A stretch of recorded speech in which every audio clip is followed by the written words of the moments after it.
Dengan sanadnya Imam Abu Dawud meriwayatkan daripada Habib Al-Maliki, katanya ada seseorang berkata kepada Imran bin Husain, "Wahai Aba Nujaid, kamu menceritakan banyak hadis yang mana kami tidak dapati ada asalnya di dalam Al-Quran."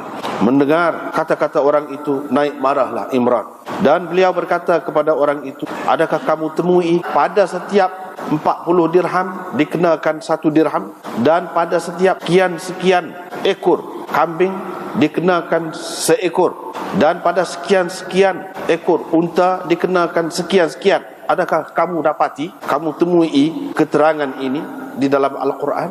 Orang itu menjawab, tidak. Imran bin Husain berkata, "Kalau begitu kamu ambil daripada siapa keterangan tadi?"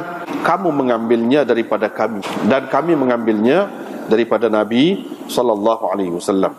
Lalu perawi menyebutkan beberapa perkara lebih kurang yang tersebut ini.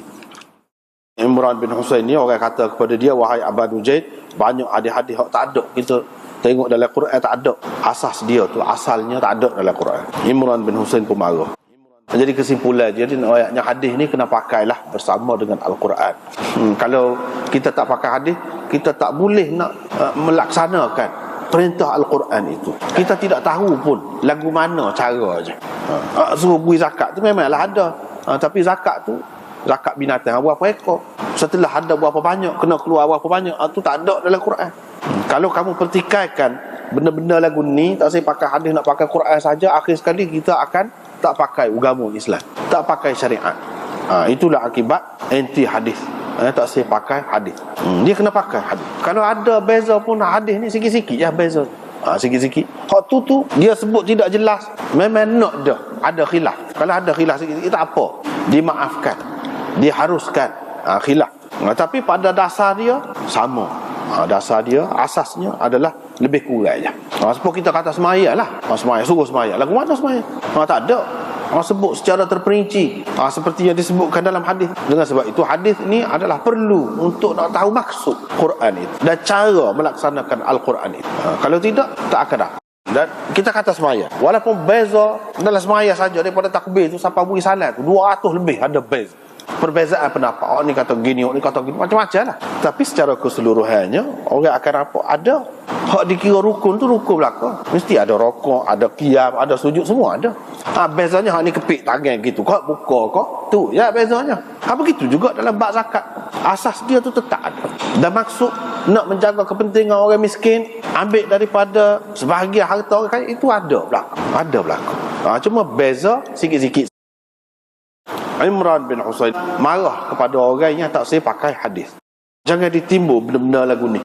Sebab apa? Hak ni pun daripada Nabi SAW juga. Kalau kita boleh terima Quran tu daripada Nabi, sahabatlah orang. Sahabatlah ajar kat orangnya. Quran ni baca gini-gini, lagu ni. Hadis pun sahabat tu juga. Jadi apa bezanya? Apa yang kita tak terima hadis? Yang nak terima Quran saja tu apa? Apalagi dalam Quran disebutkan bukan wahyu hak diberikan kepada Nabi kita Muhammad sallallahu alaihi wasallam ni berupa Quran saja. Hak wahyu hak lain selain daripada Quran melalui malaikat Jibril itu gapo dia? Kalau tidak hadis. Ini menunjukkan hadis lah. Hadis ini pun bukan sembarangan. Bukan pendapat-pendapat gitu, pandangan seperti orang biasa gitu, pandangan Nabi secara peribadi sebagai seorang manusia biasa, bukan gitu. Sebagai seorang Nabi itu yang dipilih oleh Allah SWT. Dan wahyu juga. Cuma kedudukannya di bawah daripada Al-Quran. Nak raya ada perbezaan lah di antara Quran itu, tapi ia juga adalah wahyu daripada Allah Subhanahu Wa Taala. Dia kata, kalau mu tak pakai hadis, mu nak tahu mana? Kalau 40 dirham kena 1 dirham. Bila seseorang tu ada 40 dirham perak, kena bagi 1 dirham. Kalau sekian-sekian banyak kambing, kena keluar seekor kambing. Sekian-sekian ekor unta, kena keluar sekian-sekian. Nak tahu mana? Kamu tahu mana? Tahunya ada ke dalam Quran? Tak ada. Hak ada je dalam hadis. Pak hadis kamu ambil dengan siapa? Ambil dengan kami. Kami ambil daripada Nabi SAW. Quran pun serupa ya? Kami juga. Dengan sebab itu jangan pertikaikan. Sahabat-sahabat semua pakai hadis. Tak ada orang tak pakai hadis. Sahabat-sahabat dialah yang paling tahunya. Lagu mana yang dikehendaki oleh Nabi SAW? Adakah bukan Quran saja? Hadis tak payah? Adakah lagu tu?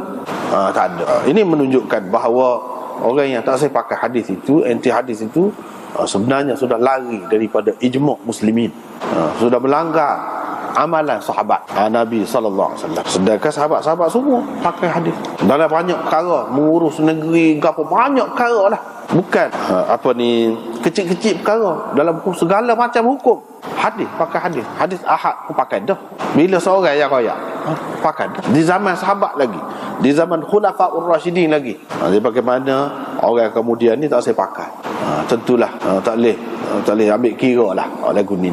Kita pegang agama ni ada kaedah dia. Kaedahnya ambil daripada Nabi. Ambil daripada Nabi tu sahabat, tabi'in ambil daripada sahabat. Ada kaedah ni. Kita pakai hak tu. Dan hak tu lah yang jelas. Di mana-mana umat Islam dengan alim ulama dia berjuta-juta di setiap masa, lagu tu lah duk pegang.